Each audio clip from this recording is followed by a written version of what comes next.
उत्तर प्रदेश की सियासत और मिशन 2027 को साधने के लिए अखिल भारतीय कांग्रेस कमेटी यानी एआईसीसी ने संगठन स्तर पर एक बहुत बड़ा फेरबदल किया है।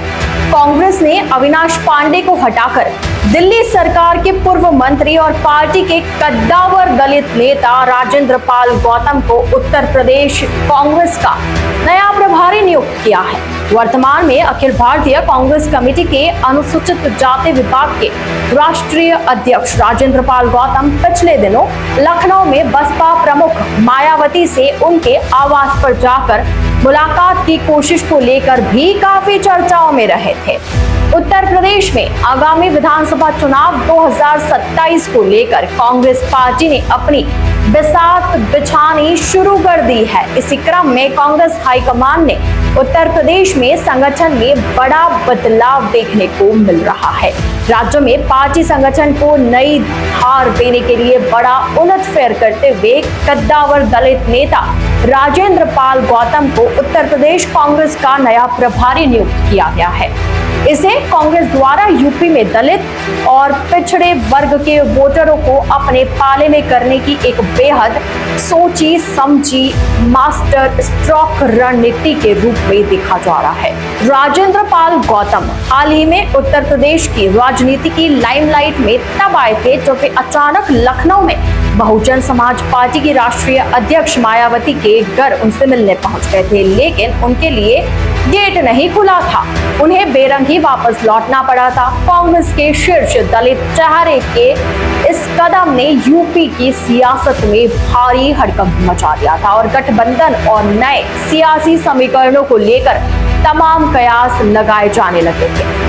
अब कमान हाथ में आते ही राजेंद्र पाल गौतम के सामने उत्तर प्रदेश में समाजवादी पार्टी के साथ गठबंधन को मजबूती से आगे बढ़ाने और 2027 के विधानसभा चुनावों में कांग्रेस को जमीनी स्तर पर रिवाइव करने के लिए एक बेहद मुश्किल लेकिन महत्वपूर्ण चुनौती हुई।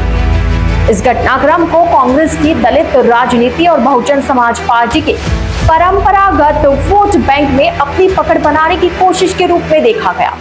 उत्तर प्रदेश में भारतीय राष्ट्रीय कांग्रेस के सामने कई राजनीतिक और संगठनात्मक चुनौतियां हैं, जिनके कारण पार्टी का जनाधार मजबूत करना आसान नहीं है।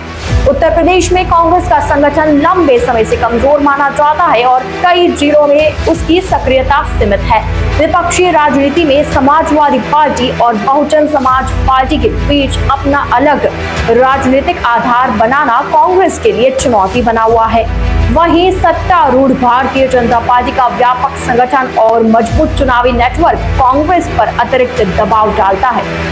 2027 के विधानसभा चुनाव की तैयारी के तहत कांग्रेस ने हाल ही में संगठनात्मक बदलाव करते हुए राजेंद्र पाल गौतम को उत्तर प्रदेश का नया प्रभारी नियुक्त किया है।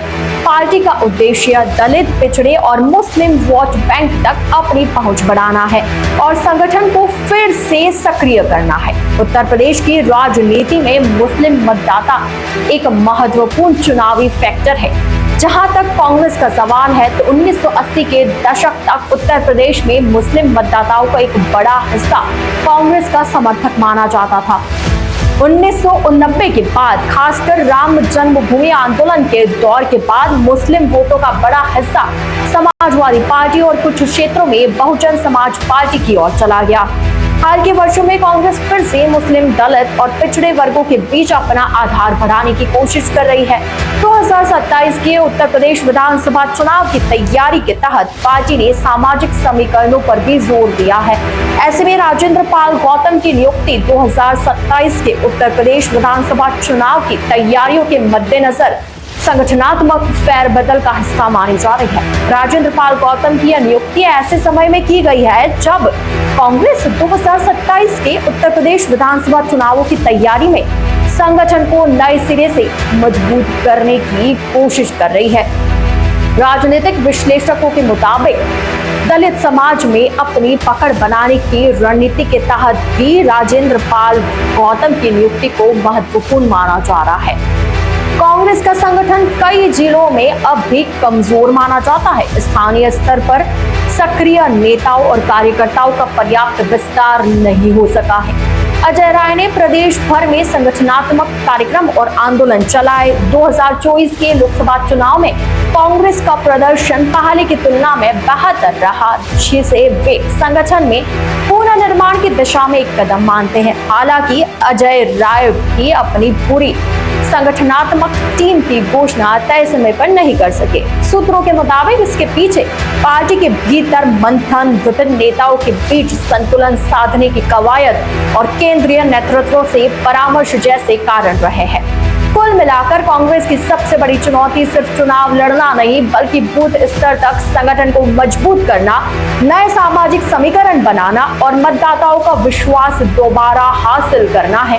आने वाले महीनों में ये साफ होगा कि हाल के संगठनात्मक बदलाव पार्टी को कितना राजनीतिक लाभ दिला पाते हैं।